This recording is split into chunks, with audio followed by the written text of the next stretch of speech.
We are live, and then I'm going to do present. There we go. Okay, let's learn about pocket pets. You're starting. We're coming up. Just a Okay. second. You're not starting yet, right? Yep, it's Yeah. live I think I'll because start it's now. past 6:30. You don't need to come Yep, up. it's live. I mean, you can just watch from the computer if you'd like, Dr. Schrager. Yeah, I'll watch them on Facebook first.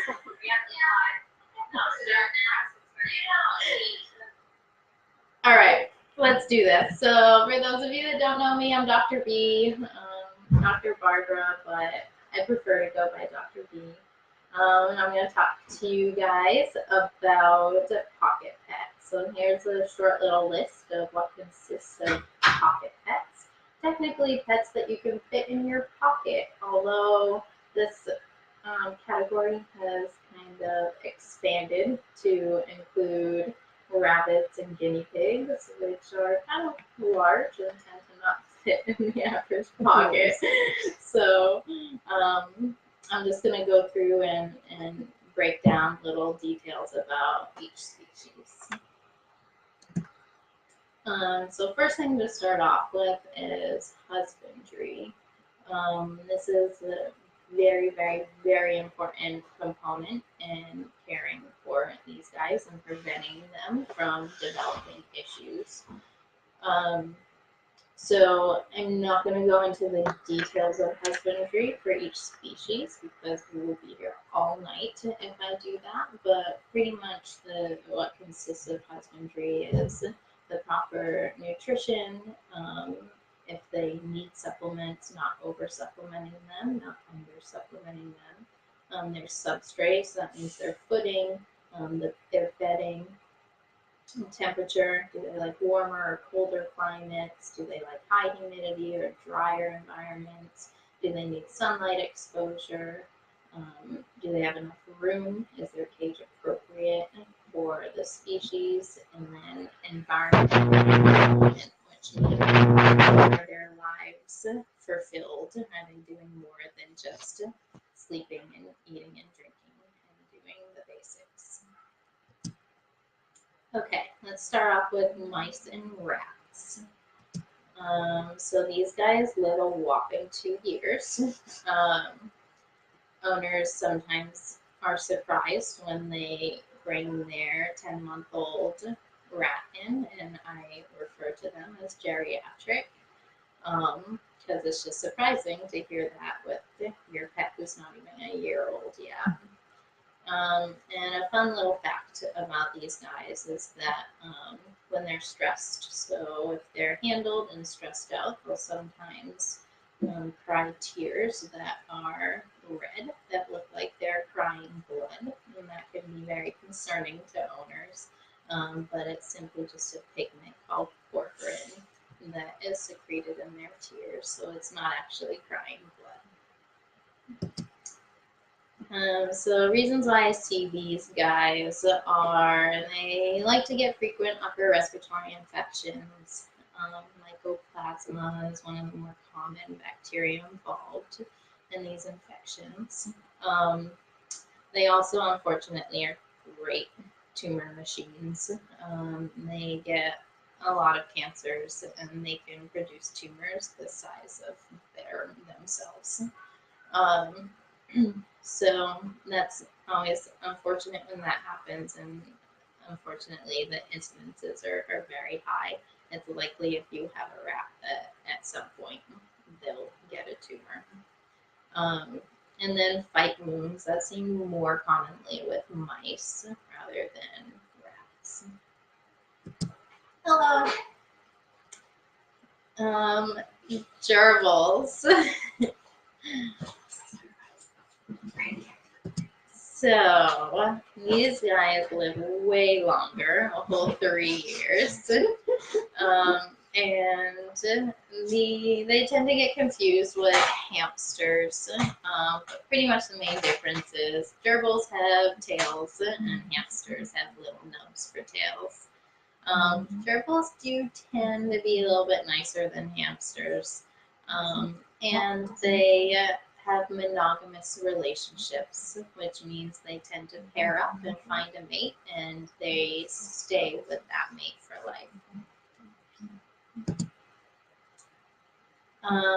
All right, so these guys can get facial eczema. You can see in the picture there, red alterations on the lips and nose. And that's usually caused by irritants in the environment, like usually wood shaving can predispose them to developing this. And usually antibiotics and the irritants will treat that. They can also get seizures, which is interesting when this happens. It's initiated through stress, so when you handle them, they'll seizure, and they tend to have rodents by the age of 6 months, and the seizures are severe inconvenience is pretty much nasty diarrhea that they can get.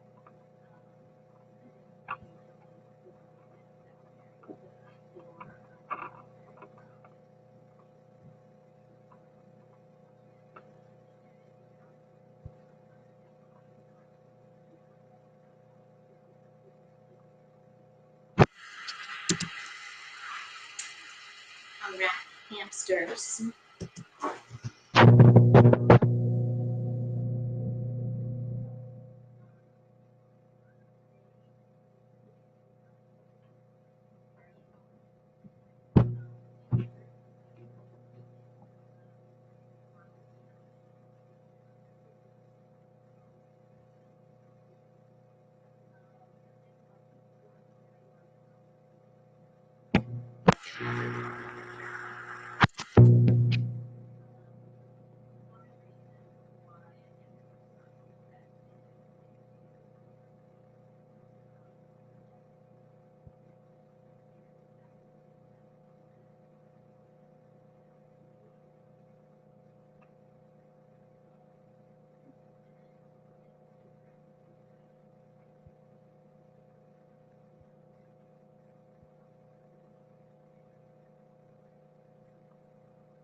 And your hamster having to be seen by a vet immediately. And the most common cause of death in our older hamsters is amyloidosis, which pretty much means that they deposit proteins in all of their organs, and it just leads to general organ failure. Let's see if the sound's coming. I can still hear it on my ear. Sorry. We're good? Yeah. All right. Next slide, please.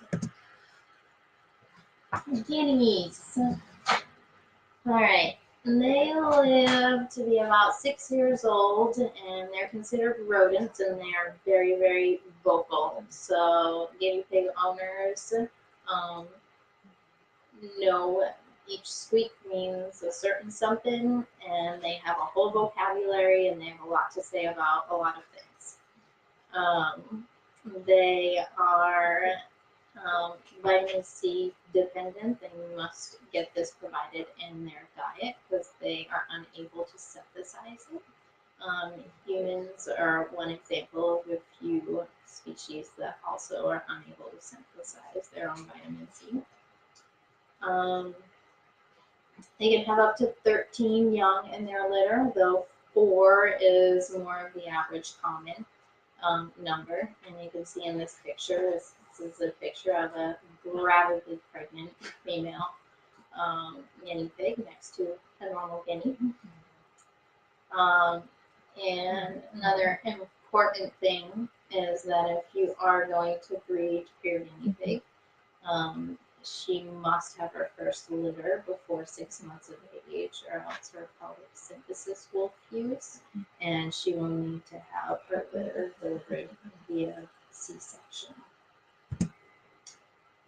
So reasons why we see these guys is they can get scurvy, which is vitamin C deficiency. So pretty much this can present in any way because vitamin C deficiency results in immune system weakening. They'll also lose interest in food and have neurologic issues and muscle issues and have reluctancy to walk around and move. They'll get cervical abscesses as well, which means abscesses in the neck. That's usually due to dental disease. Dystocia, which means they're having trouble giving birth. That's usually because they didn't have their first litter prior to 6 months of age. Pregnancy toxemia. This is also associated with reproduction, where their body pretty much goes into a negative energy balance and their body pretty much starts destroying itself. And this is a very poor prognosis when this happens for both the babies and the mom. So prevention is key. Ringworm, and we need to be very aware of this because it's zoonotic, meaning that they can give it to you, the human owners, and then mites as well. They'll make these guys super itchy, and we can treat that simply by using like a cat flea preventive product called Revolution. Rabbits. All right. So rabbits are pretty much small horses in the sense that their gastrointestinal tract is almost identical. They're hind-gut fermenters, meaning that their cecum is a major component of their GI system. They tend to be heat intolerant, so we want to be really careful not to let them experience heat stroke, especially our outdoor ones in the summer months. And they also do not have foot pads. The bottom of their feet are covered in adorable little fuzzy hair. Alright, so rabbits can experience spinal fractures pretty easily. They tend to have explosive movements, especially when they're startled and when they're being handled, and they have one of their explosive movements. They can result in breaking their back. So we have to be very careful when handling them. They're also very predisposed to developing uterine cancer. So that's why we highly recommend spaying all female rabbits.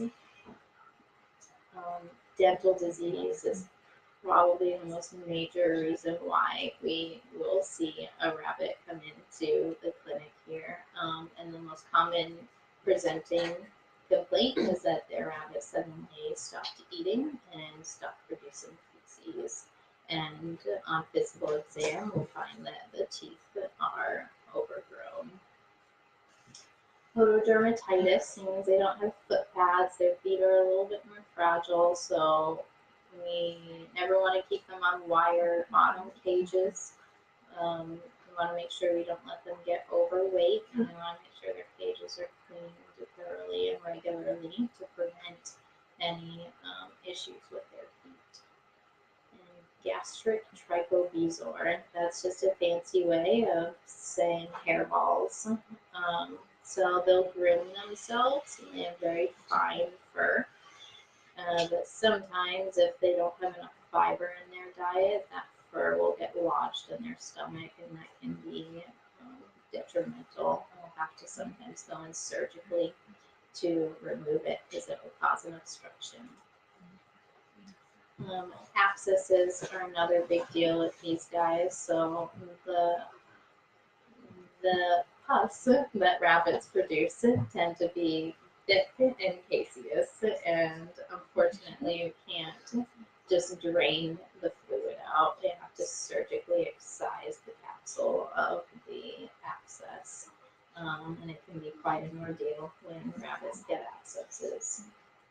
Upper respiratory infections, they tend to be carriers of a bacteria called Pasteurella, and it likes to take advantage of um, any other disease processes that are weakening their immune system. So if there's dental disease, the Pasteurella will jump in and give them a little bit of the sniffles to add to it. And then E. caniculi, this is another opportunistic infection that affects their neurologic system. And you can see a picture here, most typical issue it causes is a head tilt, and it makes it difficult for them to move around. It's almost like they're drunk. Okay, ferrets, my favorite. All right, so these guys tend to live about 7 years. In the U.S., once a ferret makes it into a pet store, they have already been spayed or neutered and descented, so their implants are removed. That does not mean that they are not going to smell, because they tend to be very stinky, but removing those scent glands definitely helps. They're strict carnivores, meaning they only eat meat, but they'll likely eat other stuff that you give them, so try to avoid giving them high carb treats. And they're pretty much troublemakers. They will find a way to get into everything and destroy it or steal it and run away with it and hide it. And they get into trouble a lot. Alright, ferrets are predisposed to developing adrenal disease, which means there's excess production of certain hormones that lead to hair loss. It can affect their reproductive system, so in males, their prostate can get enlarged and it can be difficult for them to urinate. Their muscles will atrophy, so this picture here is typical presentation of a ferret with adrenal disease. There's multiple ways we can try to manage this. Surgery to remove the tumor that's producing the hormone, or we can do implants, hormonal implants, to try and block the hormones from over-functioning. Insulinomas is another tumor that produces too much of a hormone, insulin, and it results in hypoglycemia, so low blood sugar, and this results in weakness and even seizures. So you can manage this in multiple ways as well. Surgery is one, or medically with steroids and feeding frequently to prevent hypoglycemia from taking place. You also get lymphoma. They usually present with gastrointestinal signs, so diarrhea, weakness, and lethargy. And we can actually treat them as if they're a cat or dog with lymphoma and use traditional chemotherapy if the owner's interested in going that route. Gastric ulcers. These guys will have a decreased appetite, sometimes vomit, they'll experience bruxism, meaning they're grinding their teeth, and pretty much any type of stress or illness will predispose them from developing this. Oh, Come here, bud. Come show everyone. Come here, Bubba. Come on. We gotta show everyone who is our best audience member. Come here, Bubba. Alright, Bubba. Oh, wow. Okay, thank you so much. Thank you. Alright, let's talk about ferrets more. Okay, so another major thing that ferrets get themselves into when it comes to getting in trouble is foreign bodies. So they are obsessed with anything rubbery, and they will eat it. So like erasers, just anything rubber, they will find it and they will eat it. and sometimes it gets obstructed. So anytime a ferret comes in vomiting, foreign bodies definitely on the list of the potential cause. Upper respiratory infection, something to be aware of with ferrets is that they are susceptible to the human influenza virus. There's not many other mammals out there that we can share our upper respiratory viruses with, but ferrets are one. So if you think you have the flu, try and stay away from your pet ferrets so you don't pass it on to them. And then dental disease. So their dental disease is very similar to cats with plaque buildup and gingivitis, and we can address it the same way with the dental procedure, anesthetized dental cleaning. So good boy, Bobo. Thank you for the kisses. Sugar gliders, right. Okay. So these guys live to be about 12 years. They are marsupials, meaning that they have a pouch that they raise their young in. Females do. There's a picture there of a little mama sugar glider with her babies in her pouch. And these guys must be kept in at least pairs or groups and never kept alone. They are very social and they need to have companionship. So if they are housed alone, or if something isn't quite right with their husbandry, they're not getting enough mental stimulation, or their housing is too small, they do tend to self-mutilate. So they'll chew their tail off or give themselves wounds, and that's never fun to have to deal with. So keeping their lives enriched is very important. And then they can also get metabolic bone disease. And this is usually from eating foods that are mostly fruits. I mean, it's fine for them to eat fruits, but it can't make up the majority of their diet. I mean, fruits are sweet and delicious, so they're going to want to eat more fruits, but we need to make sure that we offer them a more balanced diet. And we can provide those details for you here, or you can also, there's plenty of references online that give guidance on the proper diet for sugar gliders. Chimney chins. So these guys live about 10 years. They're nocturnal. A few other of these species here are nocturnal as well, but that's just good to know, because if you're a light sleeper, these guys can be most active at night and make a little bit of a ruckus at nighttime. So you might want to house them away from the bedroom if you're easily awakened. And they love them some dust baths. And there's a picture of a chinchilla giving himself a nice little dust bath.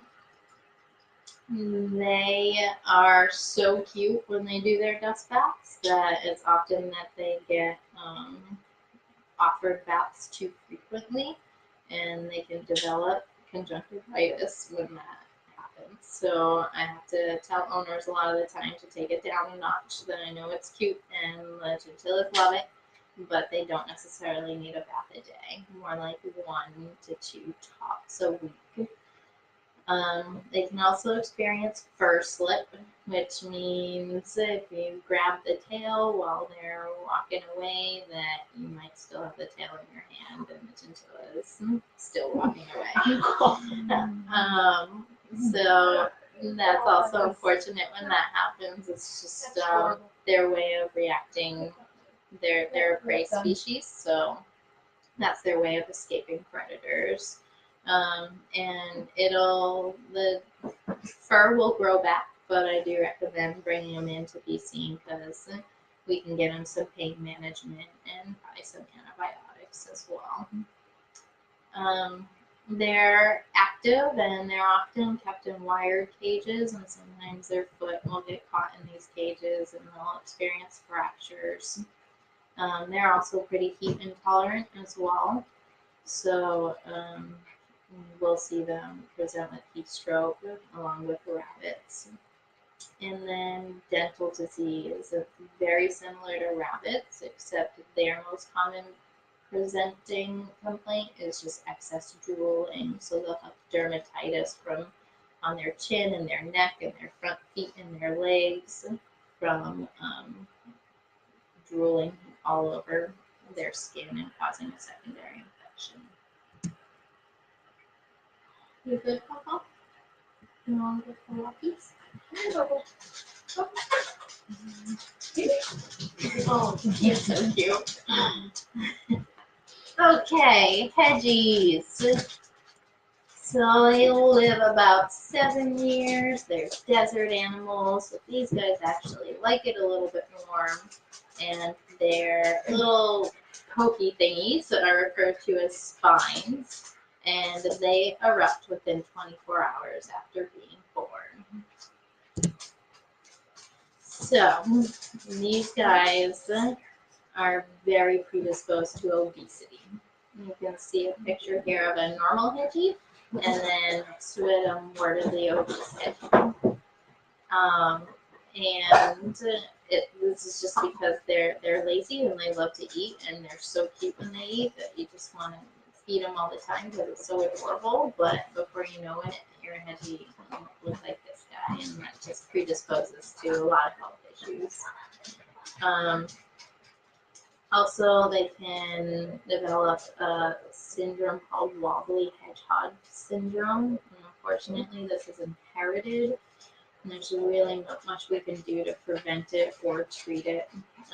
Pretty much what happens is they start to develop neurologic signs, and usually walking a little bit drunkenly, a little bit of weakness, and it progresses to full paralysis within a couple years of clinical signs, and eventually death, unfortunately. And these guys also tend to get cancer at a high rate. Squamous cell carcinomas is the most common one, and that's a skin tumor. And they usually develop on their underside where their skin's pink. All right, next, please. Prairie dogs. These are Dr. Hathaway's favorite. Alright, so these guys live for about 10 years. They're also very social, so they tend to do better if kept in pairs or groups. And they are very, very, very difficult patients. It's not that often that we have a prairie dog that we can fully do a proper exam on without anesthetizing it, because they can be quite aggressive. So these guys can get something called an odontoma, which is pretty much a tumor that develops at the base of their incisor tooth. And it leads to chronic pain and also sinus infections. So you'll see weight loss, decreased appetite, and nasal discharge. And the treatment for this is the tooth must be extracted, and it's a very difficult procedure to do. And then obesity is seen in these guys as well. They are strict herbivores, meaning they need to eat leafy greens and vegetables, but they're often inappropriately fed nuts and dog treats and cereal and breads and all sorts of fun, tasty treats, and they can get a bit overweight as well. Alright, so the key to caring for all of these species is preventing all of these conditions. So I do recommend, just like with a dog or cat, having these guys brought in for routine wellness visits, seeing their lifespan is a little bit shorter. Sometimes it's best to get them in every 6 months for biannual wellness exams. And the main things we're doing at these exams is we're documenting their weight, so we're noticing trends if they're starting to lose weight or if they're starting to gain too much weight. We're doing our physical exams. That's a good time for us to maybe notice the beginnings of a little tumor starting to develop, maybe even the beginnings of a little lesion starting on the skin. And we also check the teeth. That way we can see if there's the start of tooth overgrowth that should be addressed before it becomes a major issue, causing their gut to shut down or causing them to drool excessively. And we can also run routine blood work. So on our little tiny ones, we tend not to run routine blood work on them just because it is difficult to get a sample. But species that I do recommend routine blood work on are the ferrets and our rabbits are our top two main ones. Okay, and environmental enrichment is another really important part I want to bring up in regards to husbandry. So it's pretty common for people to get the right substrate and the correct cage and feed the right nutrition, pretty much nail everything on husbandry with these guys, but pretty much their life will consist of